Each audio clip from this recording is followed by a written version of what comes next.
Timeline of key events: Venezuela Crisis 2024, early 2025, prelude to crisis late 2024. Maduro claims victory in the 2024 presidential election. Major domestic and international actors question the legitimacy. The 10th of January 2025. Nicolas Maduro is inaugurated for a third presidential term despite controversy and allegations of electoral irregularities.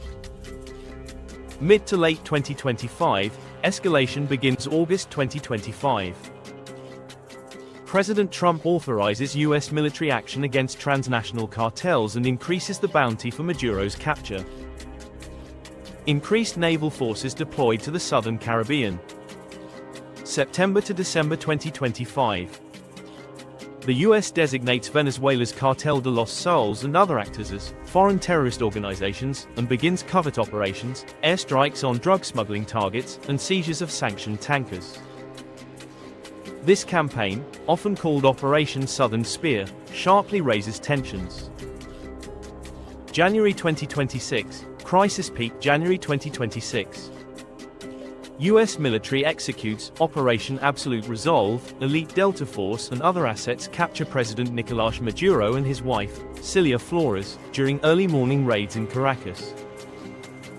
They are flown to U.S. custody to face narco-terrorism and drug trafficking charges in New York. Trump announces that the U.S. will run Venezuela temporarily and seeks access to Venezuelan infrastructure, including oil fields. The 4th to the 5th of January 2026. Venezuela's Supreme Court and military recognized Delcy Rodriguez, vice president under Maduro, as interim president to maintain continuity. Rodriguez expresses willingness to engage with the U.S. diplomatically, contrasting her prior hardline stance, even as some factions contest her legitimacy. Colombia direct border impacts. Colombia has long absorbed the largest share of Venezuelan migrants. Estimates show millions of people, burdening public services and security infrastructure. Colombian military forces are on heightened alert amid possible spillovers from Venezuela's instability and drug-related violence.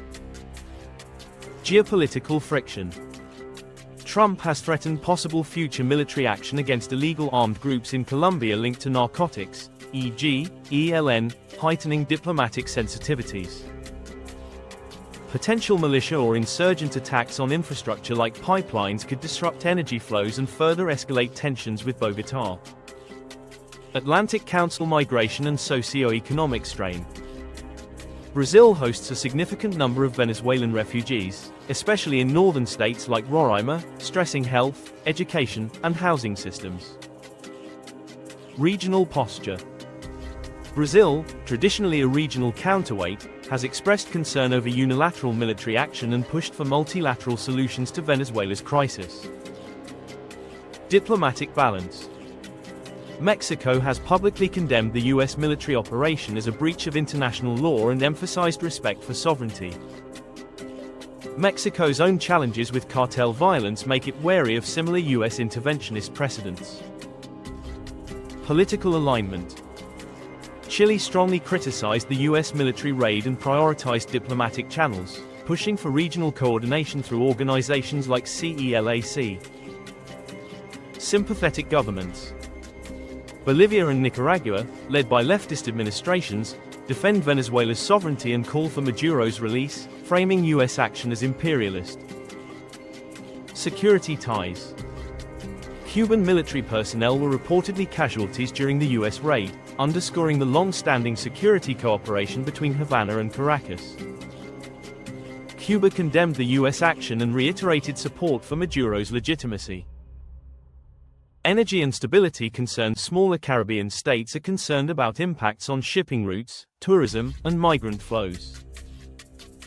Disruption in Venezuela can affect energy markets and economic stability across the region. Atlantic Council countries like Trinidad and Tobago face risk to ammonia and other trade networks tied to Venezuelan exports.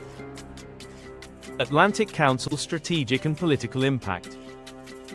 U.S. domestic politics are deeply impacted. Trump's action is framed by supporters as decisive against narco-terrorism. Critics warn it risks long-term military entanglement and legal challenges. U.S. energy strategy now actively includes Venezuela's oil assets as part of broader market influence. Geopolitical counter-positions.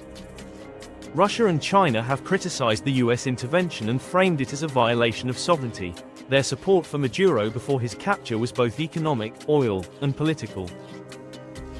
However, neither appears willing, at least publicly, to escalate to direct military confrontation.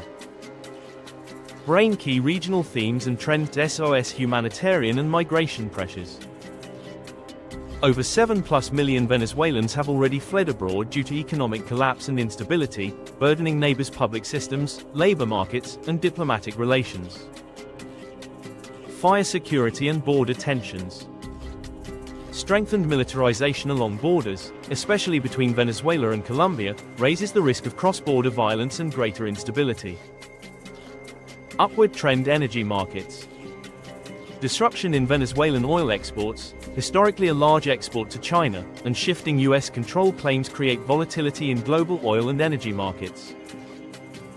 Allianz Global Investors Globe geopolitical realignment. Latin American governments are divided, some welcome U.S. pressure, others decry intervention, potentially reshaping alliances and regional multilateralism. Balanced scale international law debate. The military capture of a sitting head of state has sparked global discussions about sovereignty, preemption, and precedent.